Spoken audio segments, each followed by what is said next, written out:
그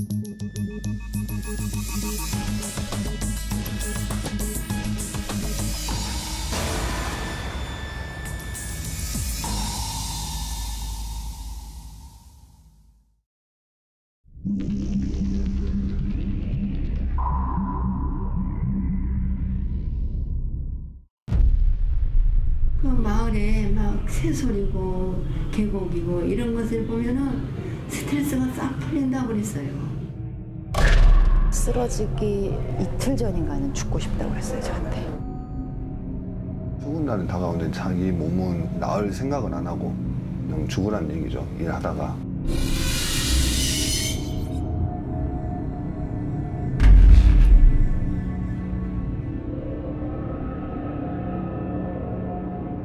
돌아가신 분들이 그런 것에 대한 단서를 다 남겼고 질문을 던지는 것이라고 생각해요. 목발을 짚고 쫄뚝쫄뚝 그린 상태에서 좀 쉬고 싶다고. 나름 구조 요청을 보냈었잖아요. 없다, 부족하다, 어떻게든지 회복하려고 하고 축소하려고. 대한민국 외국 첫째 1번 최고라고 생각합니다. 그 사인이 그렇게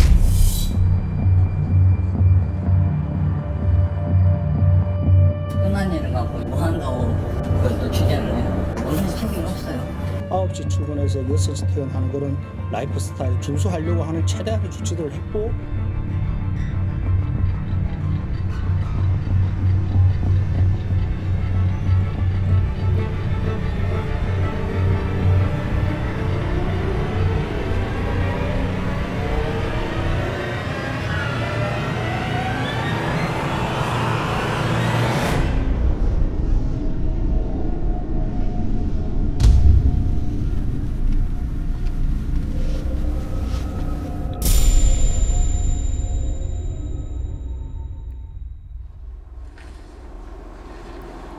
(367일째)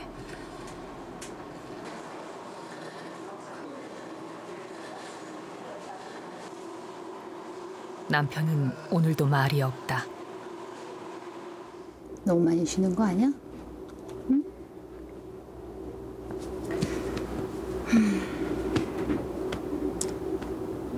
애들이랑 우리는 잘 지내. 걱정하지 마. 당신 쉬고 싶은 만큼 쉬어. 고생 너무 많이 했으니까.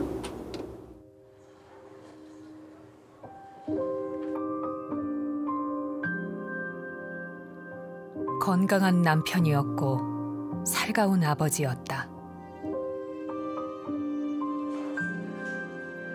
그랬던 그가 평생을 일하던 직장에서 식물인간이 되어 돌아왔다. 응급실에 제가 도착해서 저희 신랑을 봤을 때는 아예 의식이 없었으니까 정말 우리 부부는 최선을 다해서 살았다고 생각했는데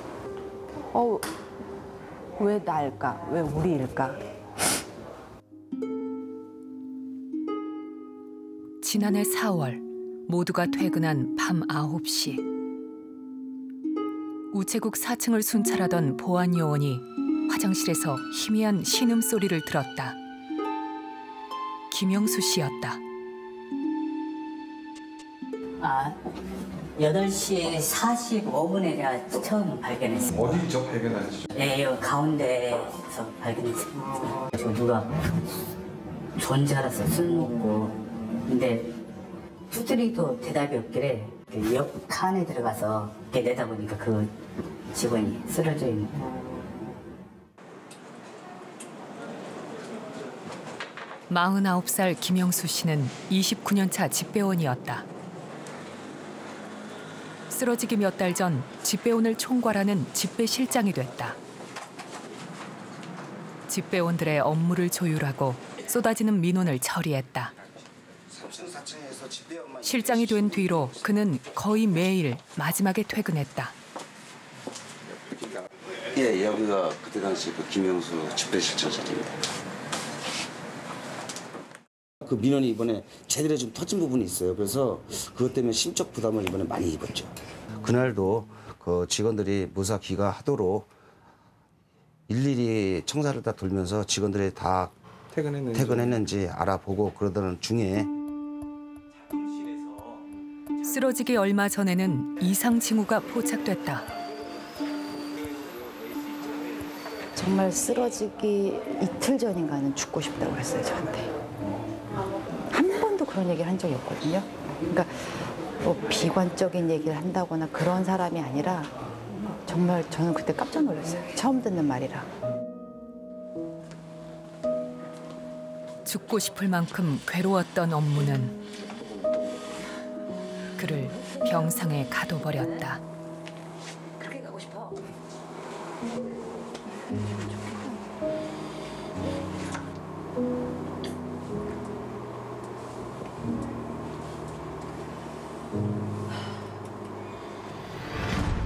올해만 벌써 9명. 최근 2달 동안에만 모두 4명의 집배원이 숨진 채 발견됐습니다. 40대 집배원이 숨진 채 발견됐습니다. 우체국에서, 거리에서, 집에서 집배원들이 죽어가고 있다.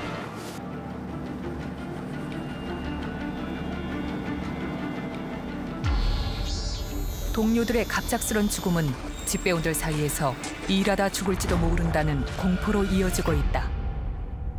책상하고 저희 집에도 얼음질 팩이 있을 정도예요. 왜냐면은 너무 스트레스를 받으면 바로 갖다 대고 찜질을 하고 그럴 정도이기 때문에 나도 언제 저렇게 될지 모르기 때문에 일이 안 돼가지고 계속 왔다 갔다 하는 거예요.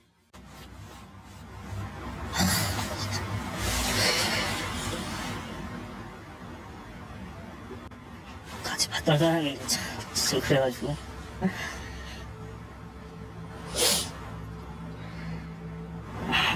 진짜 무서웠어요. 집배원들은 공포를 호소하고 있지만 우정본부의 입장은 달랐다. 개별 사례 하나하나를 가지고 저희가 사실 대응하기는 어려운 거고요. 전체적인 우리 관리라든지 프로세스에 있어서는 안정성을 가지고 있고, 다만 이제 하나하나 개별 사례는 특이한 케이스가 있을 수 있죠. 그런 부분들이 언론에 많이 부각된 거 아닌가.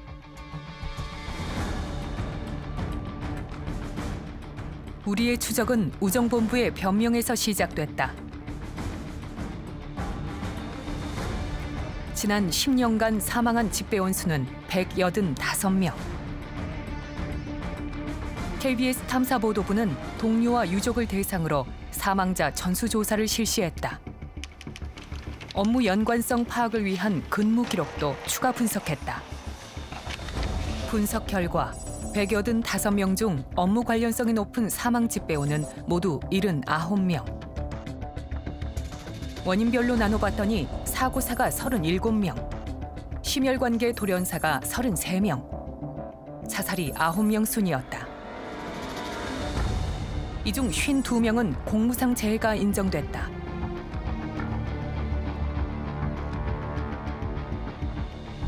공상 인정을 받지 못한 경우도 있다. 사고사 37명 중 3명. 돌연사는 33명 중 17명.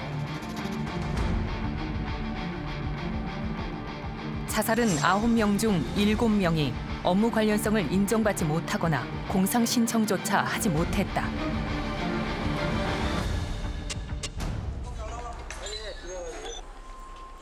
(2018년) 전국을 공포에 빠뜨린 라돈 매트리스 파동. 서울 마포우체국 집배원 57살 정모 씨는 8시간 동안 매트리스 수거 작업에 투입됐다. 선거 공보물로 배달량이 폭증했던 6.13 지방선거 직후였다. 그날 저녁 퇴근한 정 씨는 운동 중 숨졌다. 그 매트리스를 일반 회사에서 그거를 수거 작업을 못 한다고 하니까 이제 해법을 찾은 게 우체국 집배원이었어요. 그래서 또 이제 어쩔 수 없이 또.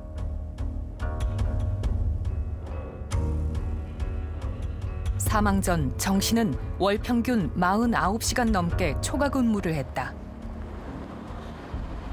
하지만 우정본부는 곧바로 과로사 가능성을 부정했다. 아직 다 세워진 게 아니네요. 끝내 공상을 인정받지 못했다. 저희는 솔직히 안심하고 있었습니다. 당연히 뭐 이렇게 전후 사정이 이랬고 그러니 딱 그걸로 이렇게 업무 중이 아니고 이제 퇴근 후에 개인 취미 생활을 하다가 그렇게 쓰러졌다. 이 부분 인정 못 받은 이 부분은 저도 많이 억울합니다.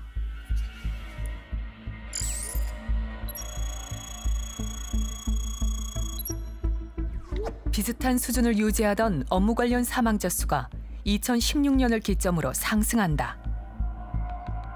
이 시기 사망 유형에도 큰 변화가 포착됐다.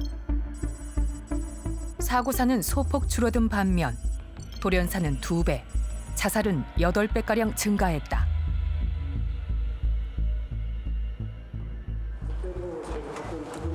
그러나 우정본부의 입장은 달랐다. 지난 3년간 과로사가 3분의 1로 줄었다고 주장했다. 과로사 부분이 특별하게 우리가 분석을 한 거는 17년부터 업무와 관련성 있는 거는 뭐 10건 있다가 그다음에 그냥 사고 예방 대책 계속 우리가 강화하면서 10건에서 3건으로 줄었다. 주로 많이 사망하셨던 원인이 심장사로 돌아가시거나 아니면 자살하시거나 아니면 사고사로 돌아가셨거든요. 근데 이런 3가지 원인은 다 업무와 관련이 있는 것들이에요. 그러니까 한 건 한 건이 다 의미가 있는 한 건 한 건에 대해서 실제로 왜 사망이 발생했는 질적 조사를 하는 게 필요하다. 집배원 사망에 대한 우정본부 차원의 조사나 분석이 이루어진 적은 없다. 집배원들의 줄초상을 치러야 했던 2017년. 우체국에서는 무슨 일이 있었던 걸까?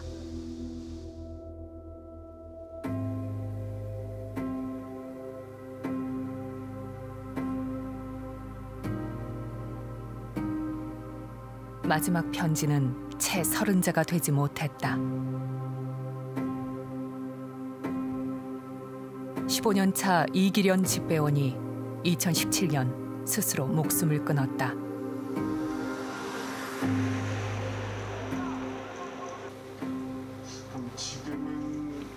긴 설득 끝에 이 씨의 아들 동아 씨를 만났다. 제가 5개월 동안 계속 가지고 다녔던 영등사진인데 이거 챙길 때 그 자리에서 한 10분간 울었던 것 같아요. 다 서울대 우체국에 안 계시죠? 이분들 뭐 김관 2년이 지났지만 유족들은 아직도 가장의 죽음을 받아들이지 못하고 있었다. 제가 5살 때 이제 건설회사에서 근무를 하시다가 IMF 때문에 그만두시고 바로 이제 들어가신 게 이제 우체국에 비정규직으로 들어가셔서 이제 정직원이 되신 건데 저희 직계 가족을 다 포함해서 이제 아버지, 형제, 자매분들 모두가 다 이제 패닉에 빠져 있는 상황이었죠. 하루 아침에 이렇게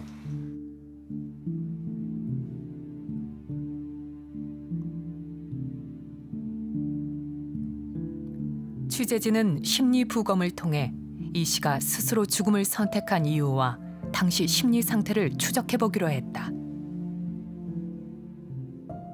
지금 기분은 어떠세요?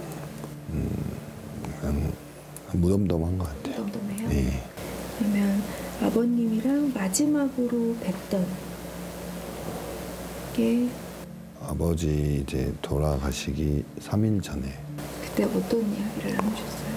그때가 아버지가 이제 병가라든지 연차로 이제 쉴 수 있는 그 기간을 다 쓴 상태여가지고 그 주 주말까지 쉬고 월요일 날 출근을 해야 되는 상황이었어요. 이 씨가 극단적 선택을 하게 된 발단은 근무 중 교통사고였다. 그때 이제 아버지가 업무 중에 교통사고가 나셨는데 그때 이제 왼쪽 허벅지 부분 이제 옆면 부분을 그대로 이제 차에 들이박아서 타박상이 엄청 큰 상황이었죠.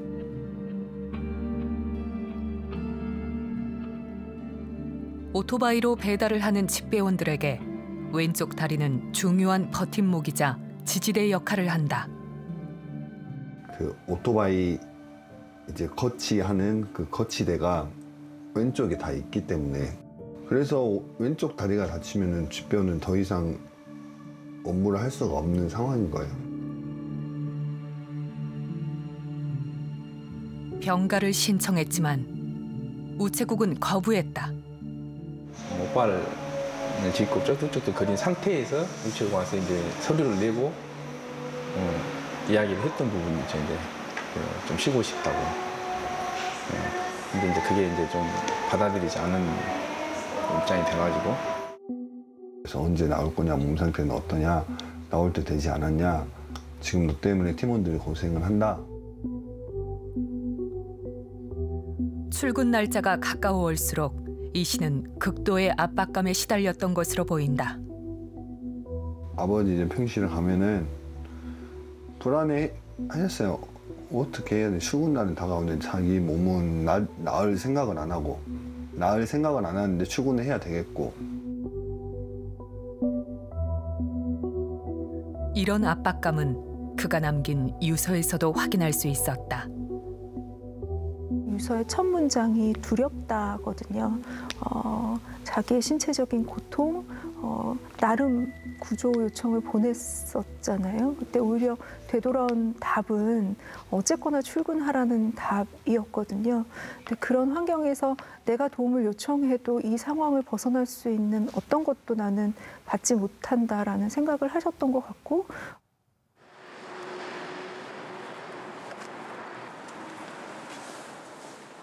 당시 책임자를 찾아가 출근을 독촉한 이유를 물었다.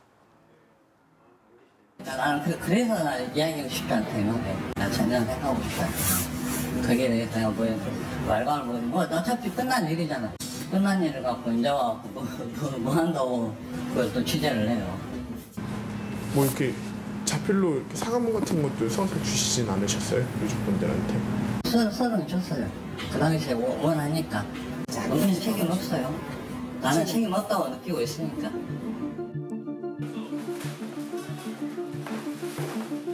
추석을 앞두고 물량이 폭주하던 특별 배송 기간. 아픈 몸으로 배달 물량을 소화해야 한다는 압박감과 좌절감이 그를 극단적 선택으로 내몰았다. 아파도 일을 해야 하는 비정한 현실. 이런 모습 뒤에는 우리가 몰랐던 죽음의 숫자가 있었다. 10년 넘게 집배원으로 일한 조준모 씨는 근무 중 여러 차례 부상을 입었지만 쉴 수 없었다. 계속되는 과중한 업무 때문에 우울증까지 앓게 됐다. 신도시가 생기면서 직원들끼리도 현재 직원들이 있는 상태에서도 해결하지 못할 정도로 우편물이 엄청나게 과부하가 많이 걸렸죠. 보통 애들이 1.5에서 1.8, 많이 8, 1.9 나오는 애들도 있고 제가 1.6, 1.3 나왔어요. 1.5, 1.6, 1.8. 그가 말한 숫자는 무엇을 의미하는 걸까? 우정본부는 2017년 집배원의 노동 강도를 측정하는 집배 부하량 시스템을 도입했다. 노동 강도를 측정해 집배원 간 업무량을 비슷한 수준으로 맞춰주겠다는 취지였다. 13억 6천만 원의 예산이 들었다.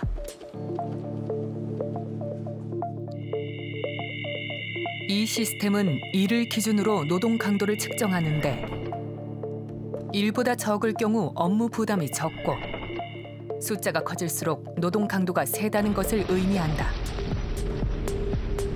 하지만 치명적인 오류가 숨어 있었다.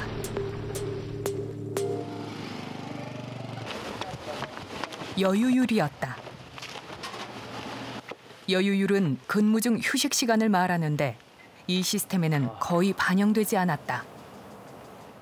우편물의 종류별로 계산을 한 표준 작업 시간이 하나 하는데 얼마나 걸리냐는 거의 계산이 완전히 잘못되어져 있고 그 계산을 할 때 기본적으로 고려해야 될 여유율이라는 게 있거든요. 사람이 이렇게 뭐 화장실도 갔다 와야 되고 이런 생리적인 여유를 기본적으로 9% 정도쯤을 무조건 보장을 하게 돼 있습니다. 국제노동기구 추천으로.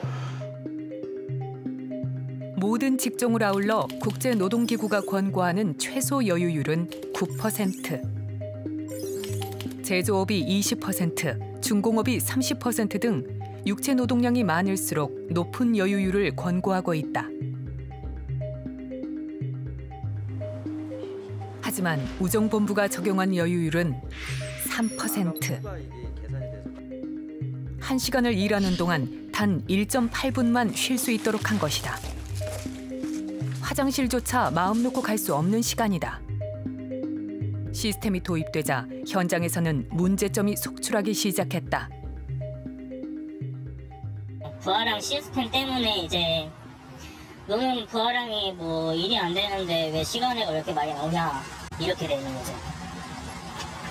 근데 솔직히 사람이 다 기계가 아닌 이상 다 똑같이 할 수가 없잖아요.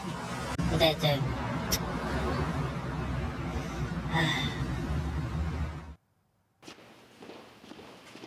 현장의 목소리는 묵살됐다. 한 집배원은 시스템 문제를 공개적으로 지적했다가 우정본부 간부로부터 고소하겠다는 협박을 받았다고 폭로했다. 그때 당시 제가 허위 사실에 했다고 고발하는 소리 있었어요, 저한테. 뭐 고발하라 했어요, 그때 당시. 근데 이 부분이 아마 지금 그때 당시 집배과장이 좀 불편할 거야, 아마. 이야기가 나가면 상당히 불편할 거야, 아마. 그때 당시에.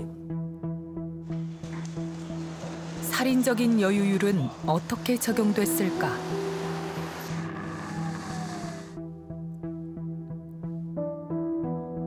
취재진이 입수한 2018년 감사원 감사 보고서다.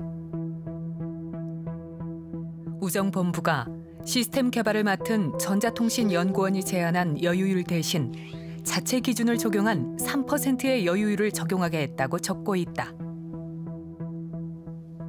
그래서 제가 3% 보고 깜짝 놀랐다니까요. 적정 노동 강도의 개인 능력 대비해서 뭐 3, 40% 이상 초과하는 거니까 그럼 여유율이 지금 여기 9 플러스 한 2, 30% 더 올라가서 3, 40% 이상 여유율을 줘야 되는데 여유율 지금 3% 줬잖아요. 네네네. 그러니까 말이 안 되는 거예요. 전자통신연구원은 책임을 우정본부로 떠넘겼다. 기본적으로 저희는 우정사업본부에서 좀 잘하거나 개발한 거고 제 말씀하신 관심사항이 뭐 3.5%냐 5%냐 이거는 제가 이제 인터뷰할 수 있는 지식이 하나도 없습니다. 우정본부는 단순 실수였다며 현재는 충분히 개선됐다고 자신했다. 말하면 여유율 부분도 기존에 잘 반영이 안 돼 있던 부분인데 그거를 12.5% 반영했습니다. 그래서 어느 정도 여유 시간 내지는 그런 부분에 있어서는 좀 어느 정도 개선이 됐다는 것은 분명하고요. 예. 우정본부가 자신한 여유율 12.5%. 즉 2시간마다 15분 쉴 수 있다는 이 기준은 2013년 자체 복무관리 세칙을 통해 이미 만들어져 있던 규정이다. 우정사업본부 복무관리 세칙에 보면 12.5%의 여유율을 적용하고 있었어요. 2013년부터 이미. 예. 이거는 개선이 아니지 않습니까? 요거는 제가 확인을 못한 상황이라 한번 제가 체킹을 해볼게요. 이 9%는요. 가장 기본적인 생리 여유로서의 누구나 가져야 될 9%의 여유입니다. 거기에다가 추가적으로 들고 다니는 무게가 무겁다든지 자세가 나쁘다든지 소음이 크다든지 공기가 안 좋다든지 이런 작업적 환경이 유해할수록 여유율은 더 추가가 돼야 되거든요. 그러면 우체국 업무 같은 경우에는 저희들이 볼 때 최소한 이 9%를 포함해서 20% 이상의 여유율이 보장이 돼야 되는 아주 고강도의 작업들이라고 보셔야 될 거고요. 집배 노동의 특성을 무시한 시스템. 집배원들은 살인적인 노동으로 그 대가를 치르고 있었다. 제 주로 하다가 와이프가 신고를 했어요. 제가 죽으라고 와이프한테 와이프가 신고해가지고 내가 오늘 이 자리에 온 이유는 뭐냐면 나 같은 애또 생기지 말라고 잊지 말아달라고. 매달 성적표처럼 공개되는 이 숫자는 집배원들을 피폐하게 만들었다. 매일매일 1.3 정도 되면은 밥을 못 먹어요. 아, 나 빨리 내가 끝나야 되는데. 그럼 광박관념이 생기죠. 다친 동료를 외면하고 죽은 동료의 빈자리가 빨리 채워지기를 바라게 됐다. 어떤 사고가 들리면은 얼마나 다쳤지? 어떻게 됐을까라는 걱정보다는 또 겸배야? 이거 또 겸배를 얼마나 해야 돼라는 겸배를 먼저 걱정하는 그런 사람 사는 사회에서 사람들이 근무하는 직장에서 그 동료를 걱정하는 것보다 내가 벌써 또 겸배를 얼마나 해야 되는지는 그런 걱정이 먼저 나오게 되는 그런 게 가장 아픔으로 다가오고 있는 현실입니다. 어려울 때 서로 돕는다는 겸배는 집배원 결혼이 생길 경우 동료들이 해당 물량을 대신 겸해서 배달한다는 우체국 용어다.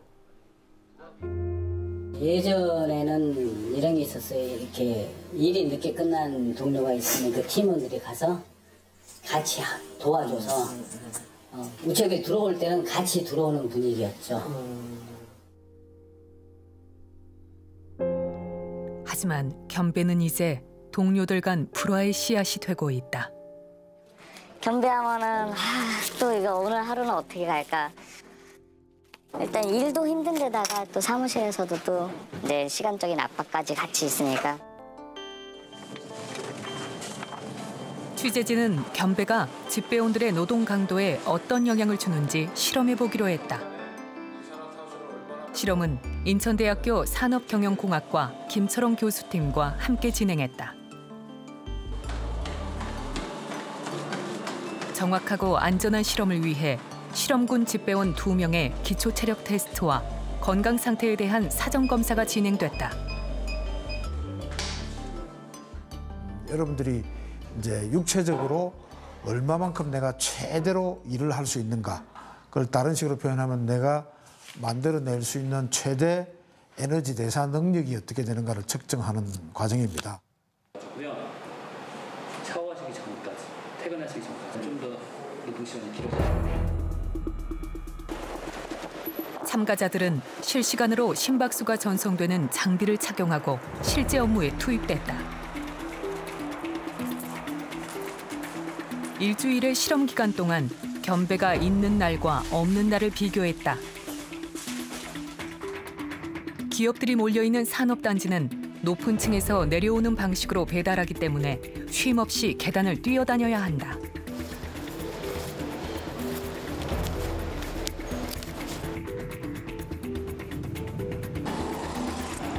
주거 밀집 지역도 사정은 마찬가지다. 엘리베이터가 없는 건물이 많아 체력 소모량이 상당하다.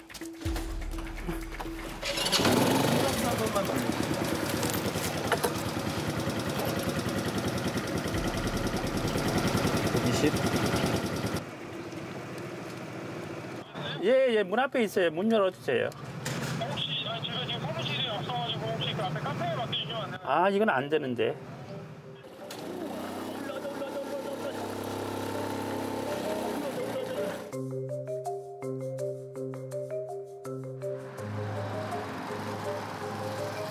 해가 지고 현장 업무는 끝났지만 숨 돌릴 틈 없이 다시 분류 작업에 투입됐다.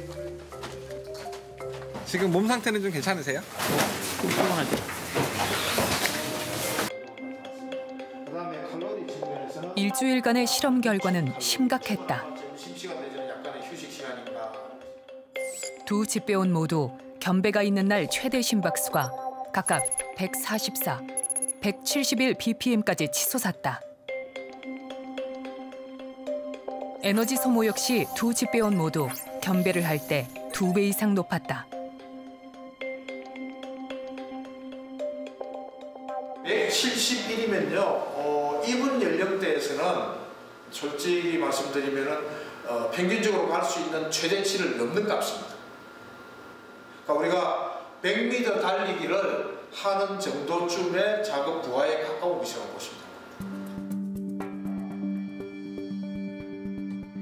A 집배원의 과로 지수는 평소에도 이미 1.67배 초과한 상황. 두 집배원 모두 겸배가 있는 날에는 과로 지수가 3배가량 치솟았다. 그러니까 힘든 상황이 지속이 되신 분에게 뭔가 촉발하는 요인으로서 작동이 되는 경우가 있어요. 그러니까 만성적인 과로를 하시는 분이 예를 들어서 집배 노동자들처럼 겸배를 한다거나 뭐 이러면서 평소의 노동보다 과중이 되는 상황에 처하게 된다면 이제 평소의 그 상황에 더해져서 촉발하는 요인으로서 이런 이제 심장 질환이 발생할 수 있는 위험이 높아질 수 있는 그런 가능성이 있고요.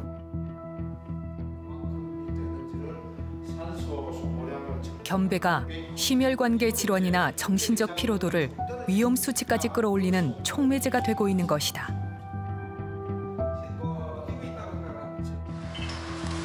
겸배에 대한 집배원들의 스트레스는 위험 수준에 달해 있다. KBS 탐사보도부는 우정노조, 집배노조와 공동으로 전국 집배원 16,488명을 대상으로 모바일 설문조사를 실시했다.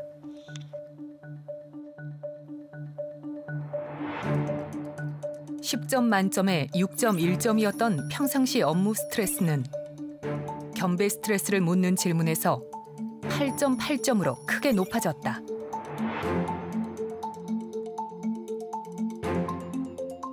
특히 집배원 10명 중 8명이 겸배 때문에 동료 간 갈등을 겪었다고 답했다.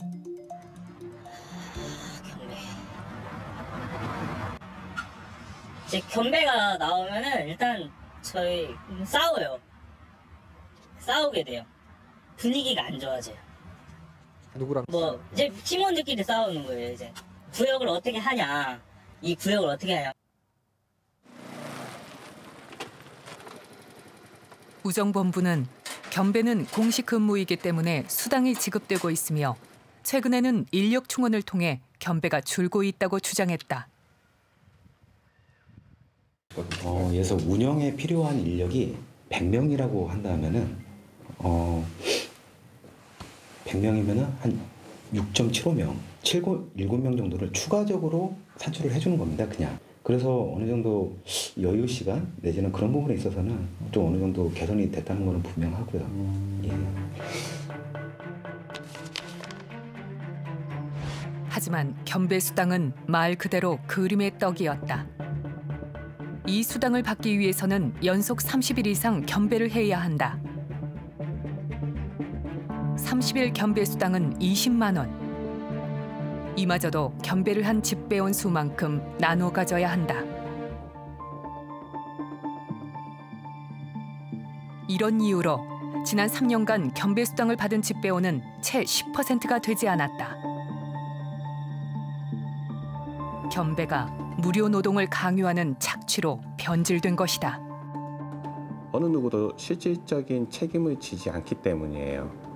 누군가가 돌아가신다고 하더라도 민형사상 책임을 지는 사람이 없어요. 자기 일이 아닌 거죠. 막을 수 있는 살인인데 막지 못하고 있는 상황인 것 같아요. 막지 않고 있는 것일 수도 있어요. 네, 굳이.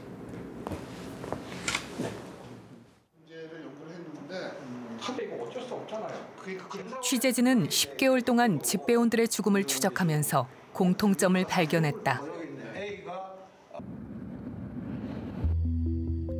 집배원이 사망한 후에 드러나는 우체국의 태도였다. 서광주 우체국에서 일했던 고 이기련 씨는 배달 중 당한 사고에 대해 산재 신청을 했지만 우체국 측이 받아주지 않았다. 산재 처리를 받고 떳떳하게 좀만 더 쉬고 완전히 나았을 때 일을 해라라고 했는데 이제 그게 아버지는 고개를 절레절레 거리면서 그게 말처럼 쉬었습니다. 지금 안 이러고 있지. 이러면서 이제 알겠다 하고 내 아버지가 가셨거든요. 무사고 천일 달성. 그게 이유였다.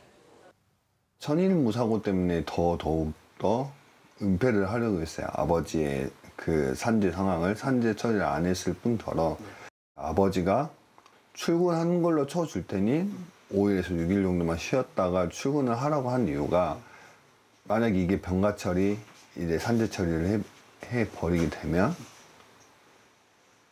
그 천일 무사고가 깨지는 거죠. 그래서 집배원들 사이에서는 죽음의 기념 일이다 이렇게 불려져요. 이 씨가 숨진 뒤 장례를 거부하며 진상 규명을 요구했을 때도 우체국은 이를 덮기에 급급했다. 장례식을 빨리 치우기를 원했고 공상 처리하는 그 서류를 아버지가 돌아가셨는데 그거를 가지고 온 거예요. 어이가 없었죠. 죽은 사람한테 사인 받겠다는 거냐고 뚜껑 열고 좀 경악을 금치 못했죠. 뒤늦게 책임을 피하기 위해 공상 처리를 하겠다고 나선 것이다.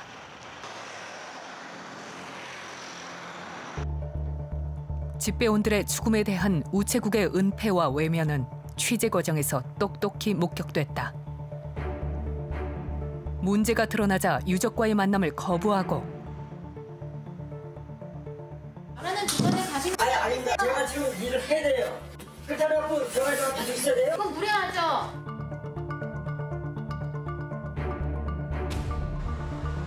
불법 노동을 감추기 위해 자료를 숨기고 삭제했다.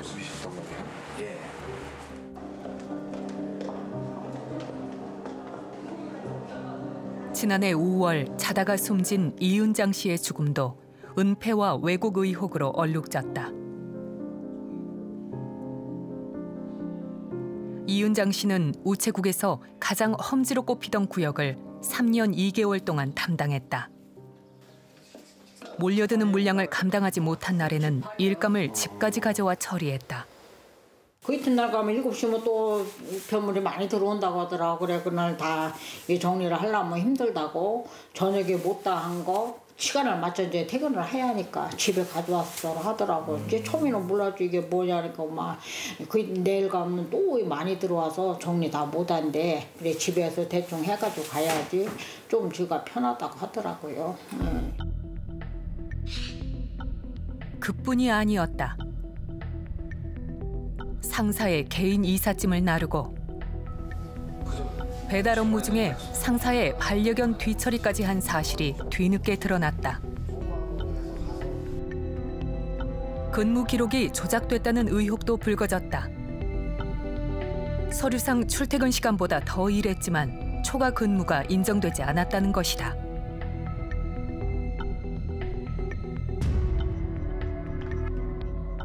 죽음의 진위를 파악할 테니 걱정 말라던 우체국은 태도를 바꿨다. 처음에 협조하겠다 해서 저희는 조금 기다렸어요. 기다렸는데 갑자기 우체국에서 이제 인터뷰도 하고 하더라고요. 책임이 없다. 자기네들은 주 52시간을 지켰다. 그런 게 나오더라고요. 그래서 저희도 이제 뭐지 이게 이상해가지고 가봤더니 저희가 자료 요청했던 CCTV 자료는 백업은 하나도 안 돼 있고 계속 자료는 계속 없어지고 있는 거죠.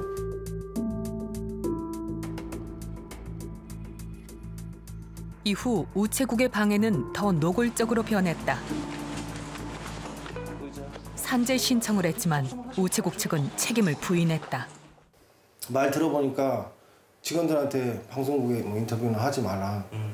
입단속 시키고 저희가 가서 막 뭐라고 했어요. 우체국을 솔직히 지금도 많이 못 믿겠어요. 앞에서는 이렇게 계속 좋게 이렇게 얘기하시고 뒤에 가서는 안 된다고 다. 1년간의 싸움 끝에 산재를 인정받았지만 우체국은 유족에게 자체 감사 결과를 공개하지 않았다.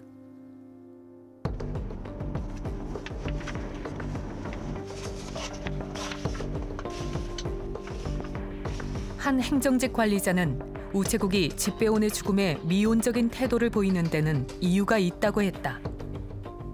예전에는 집배원들 평가를 할 때 소통 품질이라고 해서 그 내부 이제 경영 평가 상여금 같은 거를 그 차감해서 이제 주는 그런 제도가 있었어요. 그 사고가 나도 공상 처리나 뭐 병가 처리를 뭐 하지 않고 그냥. 사고가 생기면 우체국장이 불이익을 받는 것도 은폐의 이유 중 하나였다. 어떤 현업에서 사고 발생 시 뭐 청장, 그 현업 그 국장이 그 우정 청장한테 대면 보고 이런 거를 피하기 위해서 보고 안 한 적도 많고 미안한 마음 때문에 잠을 못 잔 적도 있고요.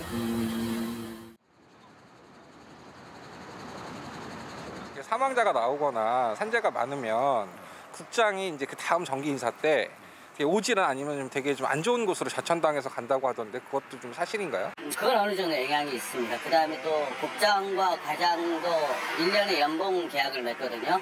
거기에서 감점이 되면은 그 다음 해에 그 연봉 계약을 할 때 조금 이제 그 금액이 줄어든.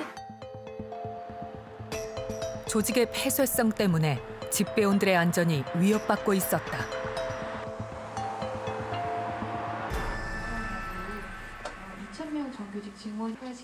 집배원들의 사망이 잇따르자 2017년 청와대가 나섰다. 우정본부 노사와 전문가로 구성된 집배원 노동조건 개선 기획추진단이 꾸려졌다. 하지만 시작부터 파행이었다. 우정본부는 전문가 위원들이 요구하는 집배원 실제 노동시간 같은 내부 자료 공개를 거부했다. 한 100년의 역사를 가지고 있음에도 불구하고 대단히 독특한 조직 문화를 갖고 있었어요. 그 독특성 중에 가장 저희들이 주의 깊게 봤던 것은 좀 더 폐쇄적이고 끼리끼리의 문화고 이런 문제들을 외부에 밝혀지는 것들을 대단히 어려워했습니다.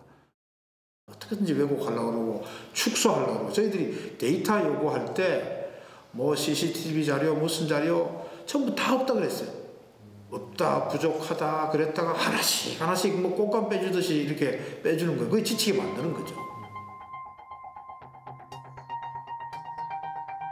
전문가들이 진행한 실험도 믿을 수 없다며 딴지를 걸었다.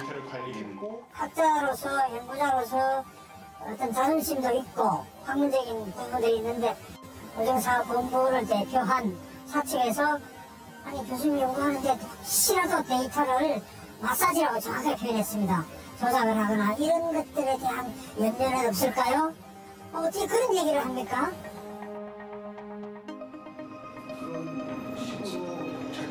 살인적인 노동의 핵심이었던 여유율에 대한 감사원 지적도 추진단에 알리지 않았다. 그런 감사가 진행되고 또 감사 결과 보고서가 나오고 또 그 문제를 우정본부에서 어떻게 해결하려고 하는 지에 대해서는 상당 기간이 지난 다음에 저희들이 알게 됐었습니다.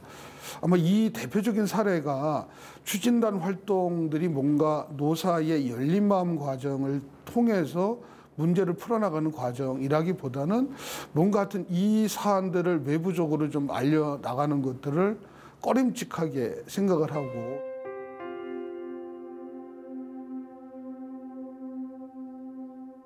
집배원들의 죽음은 계속됐지만 그때마다 우정본부는 같은 변명을 반복하고 있다.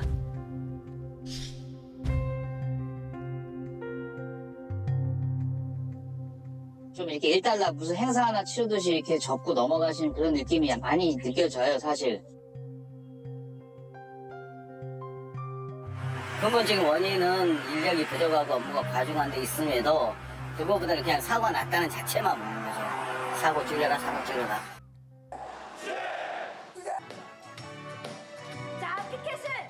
결국 130년 우정 역사상 처음으로 집배원들이 거리로 나왔다.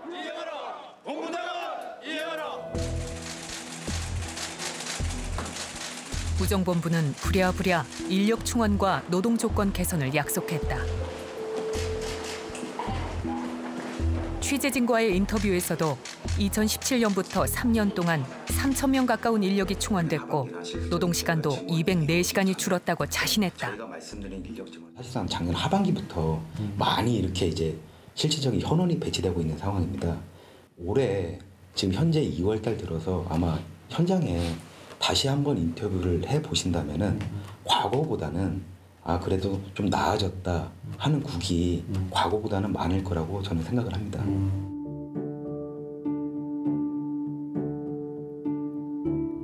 현실은 달랐다. 새벽에도 우체국은 분주했다. 집배원들의 이른 출근이 이어졌다. 지금 오시는 분들은 다 출근하시는 분들인가요? 꽤 많이 출근하시네. 그러니까 이제 본인들이 그냥 그 부담을 없애기 위해서 미리 그냥 나가서 배달하고 오는 거예요. 일반 통상은. 이거는 지금 근무 시간에 안 잡히시는데 근무를 하시는 거네요? 그렇죠.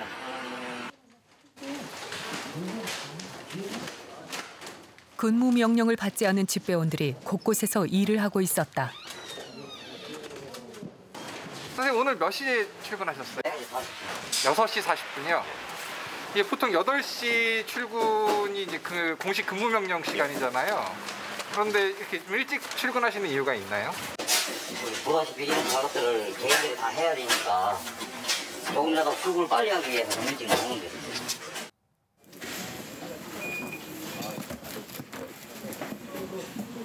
우정본부는 평균 근무 시간이 줄었다는 입장을 굽히지 않았다. 그러니까 이제 우리 이제 집배 인력도 근무하는 시간이 그야말로 공무원의 그 시간대로 9시 출근해서 6시 퇴근하는 그런 라이프 스타일 또 생활 리듬 업무 시간을 그대로 준수하려고 하는 최대한의 조치들을 했고 실제로 그런 노력들이 초과 근무 시간이 주니까 자연 전체 노동 시간이 줄게 되는. 그러니까 실제 노동 시간하고의 차이가 있잖아요. 어쨌든 난 7시 반부터 와서 업무 준비를 하고 그런 거 대단히 중요한 가치고 진짜 뭐 직장인으로 볼 때는 아주 베스트한 그런 근무 자세로 저는 생각합니다 개인적으로. 그런데 그것이 실제 근무 시간이냐 아니냐 이거는 일단은 저희 집배원들도 공무원이면 공무원 규정에 따를 수밖에 없는 거 아니겠습니까? 인력 충원 통계는 허수였다. 우정본부는 3년간 정규직 집배원 2,900여 명을 증원했다고 했다. 하지만 이 증원의 약 80%는 기존 계약직을 정규직으로 전환한 것이다. 고용 형태만 바꿨을 뿐 인력에는 큰 변화가 없었다. 상시의 전환, 그러니까 이게 인력 충원인지를 여쭤보는 거예요. 이게 인력 충원이 맞습니까?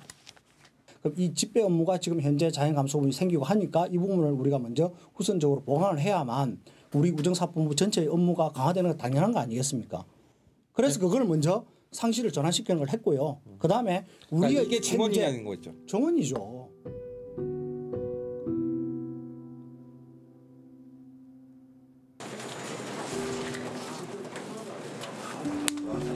오후 5시가 넘은 시간.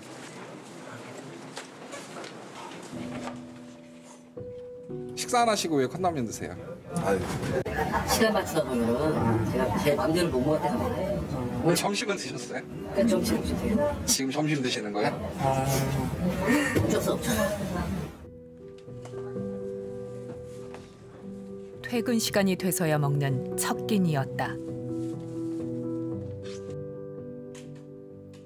집배원들의 생활은 여전히 달라진 게 없다.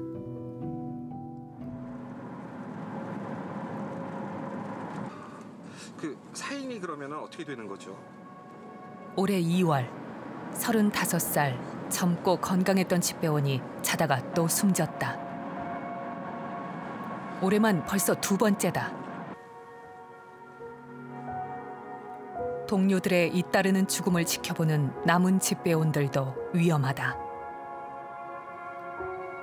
직무 탈진감을 묻는 KBS 조사에서 집배원들의 정신적 고통 지수가 5점 만점에 4.1점으로 나타났다.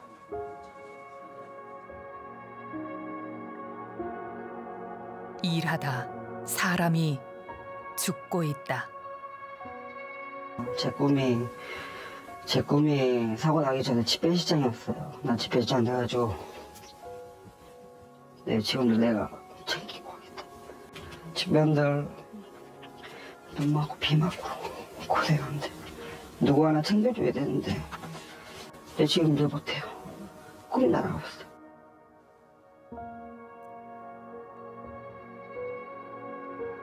오로지 남아서 아파하고 힘든 건 그냥 그 가족들의 몫이고 잊혀지겠구나.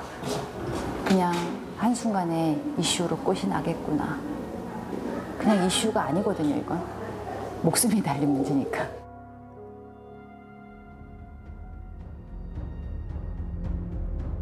하지만 누구도 책임지지 않았고 아무것도 바뀌지 않았다. 우정본부는 숨진 집배원들의 비극이 이례적인 것이라고 말한다. 전체적인 우리 관리라든지 프로세스에 있어서는 안정성을 가지고 있고 다만 이제 하나하나 개별 사례는 특이한 케이스가 있을 수 있죠.